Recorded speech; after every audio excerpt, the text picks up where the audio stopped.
Be ready. 5 seconds.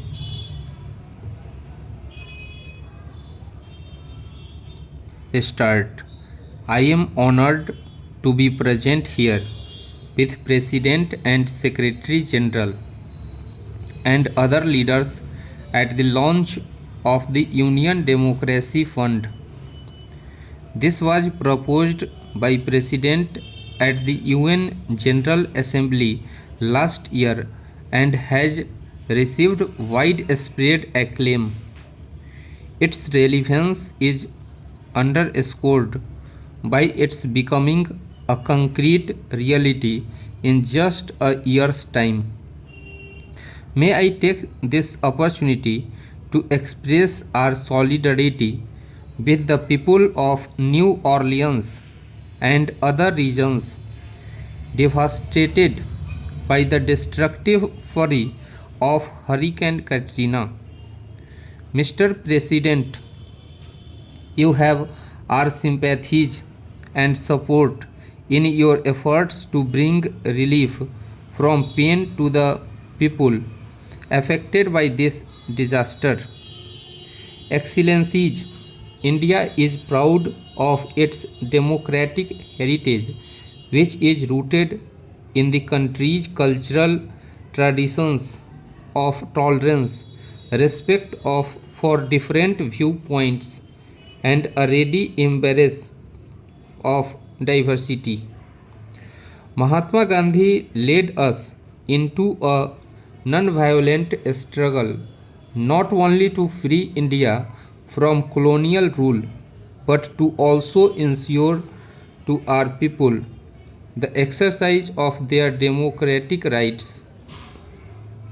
To him, it was clear that the end of colonial rule would mean very little unless the broad masses of the people of India were empowered with democracy. We were also inspired by the ideals of freedom, equality, and justice that were the hallmarks of the great French and American revolutions. India's awakening to freedom in turn inspired freedom movements in Asia and Africa. A whole family of independent and proud nations took their place on the world stage. India sympathized with and supported their struggle to become masters of their own destiny. For us, the democratic ideal is a common heritage of mankind. Those fortunate to enjoy its fruits have a responsibility to share its benefits with others.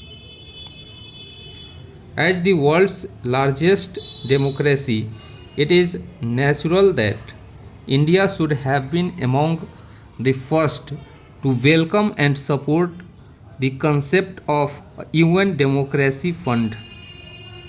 We believe that democracy based on universal adult suffrage empowers the most humble citizen of our country and give him a sense of dignity.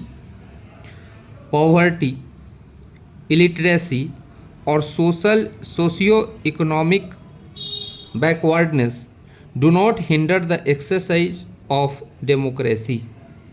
Quite the contrary, our experience of more than 50 years of democratic rule demonstrates how democracy is a most powerful tool to successfully overcome the challenge of development. But most of all, democracy alone gives the assurance that the developmental aspirations of the poorest citizens of our society will be taken into consideration by such programs. I bring the best wishes and felicitations of the people of India to this August Assembly meeting in its historic 60th session. India has a special regard for the United Nations. The ideals of the UN run parallel to our own civilizational ethos. This is the ancient Indian concept of Vasudhaiv Kutumbakam, or the whole world is one family. It is this idea of a shared destiny which encouraged this august assembly 5 years ago to adopt the Millennium Development Goals. May I take this opportunity to convey our deep condolences and sympathies to the government and the people of United States on the widespread destruction caused by Hurricane Katrina. At the turn of the century, there was growing recognition that the contemporary challenges of pandemic diseases, environmental depredation, and terrorism demand a global response. At the same time, there was hope and optimism.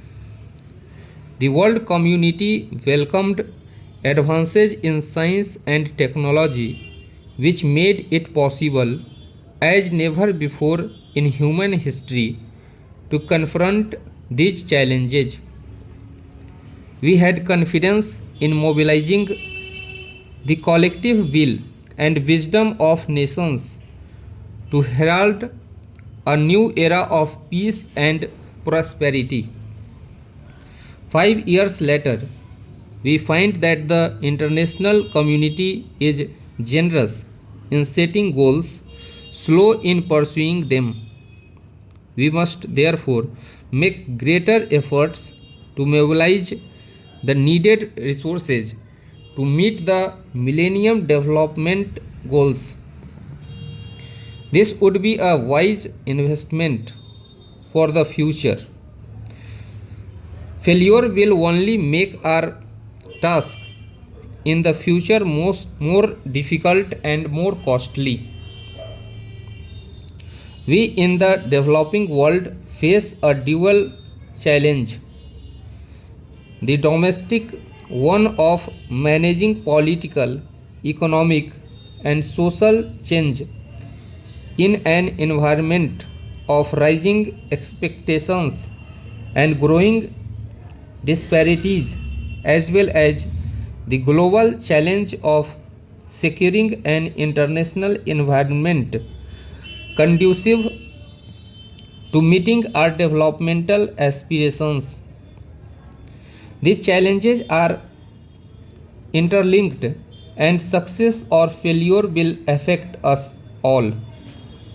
We welcome the agreement reached on the draft outcome document to be adopted tomorrow. It is a roadmap for the work ahead to reorient the organization to meet the challenges of the present. India will be a willing participant in this process. All of us assembled here recognize that the United Nations is in need of urgent and comprehensive reforms. The management of global interdependence requires strong international institutions and a rule-based multilateral system. The reform of the United Nations must be based on this principle. It must include the expansion of the United Nations Security Council in both permanent and non-permanent categories of membership. Unfortunately, the United Nations suffers from a democracy deficit. Its structure and decision making processes reflect the world of 1945 as such, not the world of year 2015, unless the UN becomes more representative of the contemporary world and more relevant to our concerns. Stop.